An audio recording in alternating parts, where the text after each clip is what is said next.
మళ్ళీ ఆ నర్స్‌కి అంటే ఎవరైతే అరవింద్ గురించి చెప్తానని అందో ఆ నర్స్‌కి ఫోన్ చేస్తుందనమాట.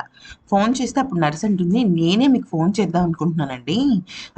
అరవింద్‌ని కాపాడిన వాళ్ళే నాకు ఫోన్ చేశారు. ఈరోజు రాత్రి 11 గంటలకు వాళ్ళు వస్తానన్నారు. అరవింద్‌ని కూడా తీసుకొస్తానన్నారు. అయితే ఇక్కడ ఒక ముఖ్యమైన విషయం ఏంటి అంటే మీరు ఆ టైంకి కరెక్ట్‌గా ఇక్కడ ఉంటే సరిపోతుంది. మరి నైట్ టైమ్ పర్లేదంటే పర్లేదంటుందనమాట. అయితే ఇక్కడ విషయం ఏం జరుగుతుంది అంటే నైట్ టైమ్ 11:00 కదా! సరే మళ్ళీ కూడా వస్తానంటుంది. ఇంకా ఇంకొక పెద్ద గుడ్ న్యూస్ ఏంటి అంటే మళ్ళీ అరవింద్‌తోనే కాకుండా అరవింద్‌ని కాపాడిన వాళ్ళతో కూడా మీరు మాట్లాడొచ్చు.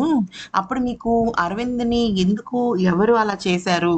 అసలు ఆ యాక్సిడెంట్‌కి ఎవరు బాధ్యులనేది కూడా మీకు అర్థమవుతుంది అంటే మళ్ళీ చాలా హ్యాపీ ఫీల్ అవుతుందనమాట. సో, అప్పుడేమంటుందంటే సరే నేను తప్పకుండా వస్తానని చెప్పేసి అంటుంది. అన్న తర్వాత ఇంకా ఫోన్ పెట్టేసి ఎక్సైట్‌మెంట్ ఫీల్ అవుతుందనమాట. ఇప్పుడు మ్యాటర్ ఏంటంటే 11 గంటల కంటే ఖచ్చితంగా ఒక్కతే వెళ్ళలేదు మళ్ళీ. గౌతమ్‌ని తోడు తీసుకునే వెళ్ళాల్సుంటుంది.